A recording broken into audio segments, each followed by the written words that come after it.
Right, how's it going, guys? Now, I'm here with my mate Simon, and you may recognise the grey 60 in the background. Hey, Simon. Yeah, mate, this is my daily drive, HJ61, 12 HT engine. Had this old girl about 9 years. Great truck, great truck. Been using it a lot in the last sort of 6 months. I use this vehicle for the work that I do with Roothy. We do the camera work with this, so this is the backup camera vehicle and general backup car that I travel with Roothy with. It's had quite a lot of work in the last sort of 6 months. Yeah, man. We did that big trip up to Darwin. That's it. And before you went up there, we did the full suspension kit on it. Yeah. We put the heavy duty terrain Tamer clutch in there. That's right. We had the flash lube water separator. Is that right? Yeah. You did the flash lube catch cam pro That's as right. well, which is great because it's not a common rail, but it's still good to have that filtering out. Especially when you're doing such high mileage. Yeah. That's it, mate.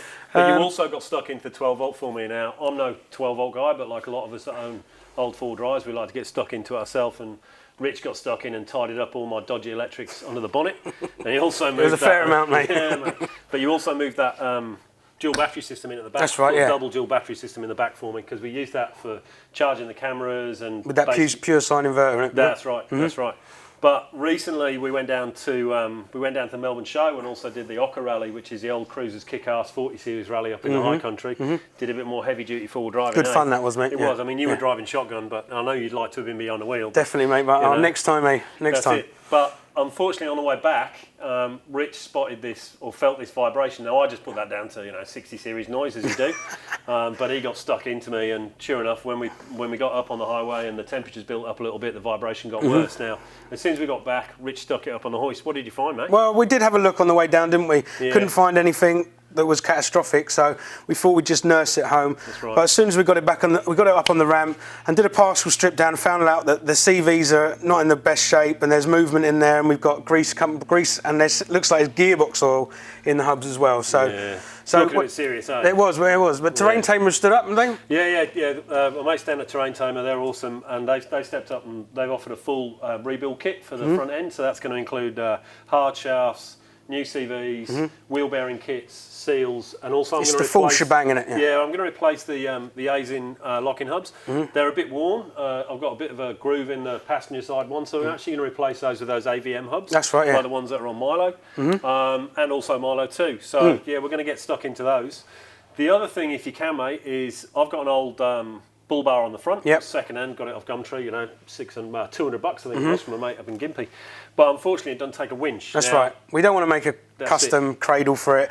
Now, Outback Accessories have stood up and they've said that they're going to supply us with one of their bars. Is that right? Yeah, it's not the X-Rox bar, it's the commercial protection bar, which comes right out to the fenders on either side. It is winch compatible, it's got inbuilt indicators and side lights, etc. It's got the tabs for the driving lights and it's got aerial bars, so that's going to be great. Yep.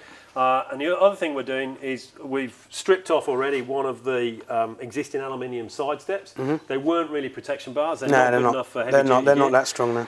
So Outback Accessories also sort of said, look, we've got these great protection bars, and they're not really meant for steps. They're actually proper sliders. So we're going to be fitting a set of those. And they're real heavy duty. They are. And then I think you're also going to get into the when we did the 12 volt before. When we put the centre dash back together, we realised that it was all perished and the screw holes were all missing. Mate, I've had that thing on and off so many times. Yeah, exactly. 7 years, all the screws, the plastic's all cracked. And I've added quite a few accessories over the years, so Rich is going to tidy that up for me. Yeah, make a little custom centre panel there for all the switches, and it should come up real good. Awesome, mate. And then the other thing we're probably going to look at is maybe moving this. You need an aerial on the front that sort of tilts sideways. We're going to move that to the side. That's it. And we're possibly also going to move the light bar up onto the front. So fair old bit of work for you, mate. Man. So we better get on with it, I reckon. Yeah, I reckon. Let's get stuck into it, right, mate. Let's do it. Now, Simon had already hit the bolts with a fair amount of penetrant. We use Lanatech. And with a 1/2 inch impact gun and a spanner, it made it nice and easy to get the bolts out. Now, because these steps are made out of alley, it made it really easy to work with, and I was able to take them off on my own without any additional help. Right, so we've got the old steps here. Now, I wouldn't call them rock sliders, because look, I've picked it up with one hand. They're not very heavy duty, and I reckon one big hit and they do some serious damage. Also, we realised that they've been touching on the bottom of the vehicle. I reckon a lot of vibration would come through and you feel it under your feet. Now, in comparison, we've got the Outback Accessories sliders here. Now, these are proper heavy duty. They'll be able to bounce off rocks all day long. And it comes with the full kit, the brackets, all the bolts needed. Right, let's get them fitted. Right, so we've got these nice simple brackets, L brackets, and they literally just fit up. And you've got 2 long bolts at the top and 2 M10 bolts at the bottom. Nice and simple.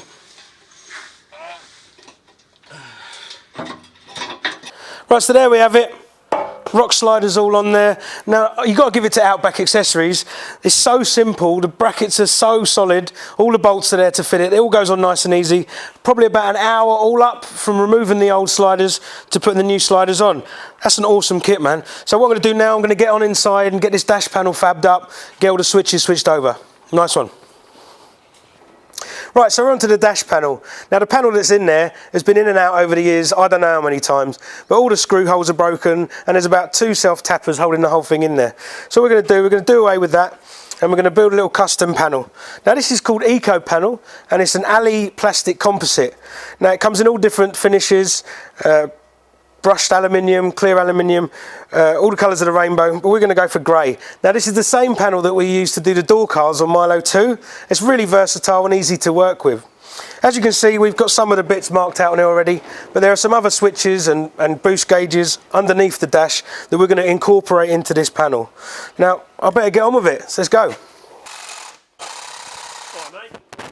Oh, here we are then. You decided to turn up. Oh, I did get you some lunch earlier. Yeah, whatever. Oh, you've already got them on? Yeah, they come up good, didn't they? Yeah, nice. Much Easy better to than fit. Yeah, man, they're easy, man. Like, just under an hour, I reckon. Yeah, sweet. Yeah, so man. what are we into now? Just knocking up the dash panel. I say the royal we, mate. You know. Yeah, right, yeah. Now, just knocking this up, going to cut the holes out, going to give it a little offer. That's the same stuff we used on Milo 2, yeah? That's right, yeah. Might as well use up the offcuts. Oh, yeah, well, you know me, mate. I'm a bit tight on the cash. You are. All right. Well, anything I can do, mate? Or no, I reckon you should just, Oh, I'll shift do you, mate. one. All right, mate. See ya. See you in a bit, mate. Yeah, whatever. So once we determine where the accessories go on the panel, we use a paint pen to mark it out. Then drill some pilot holes to allow access, and use a standard jigsaw with a fine blade. After that, you can use a file just to deburr. Now this panel is really easy to work with and gives a really great finish, and I like it. Right, so we're all sorted pretty much. So we've got your EGTs there, 12 volt USBs, both locker controls. Right, we've now incorporated the boost gauge into the panel. You've got your rear window controls and the 4 switches that were on the dash before now incorporated up there. We've got our hole cut out for the heater controls, and what we're going to do just to finish it off is we've got this little rubber pinch weld stuff. That'll just go round and just finish that off so it looks nice and schmick. This is going to look awesome. Now let's fit it. Right, so I've just bolted it in there. We use stainless steel pan heads with some washers. You can see that the pinch weld here just sets it off, and I'm double stoked with this.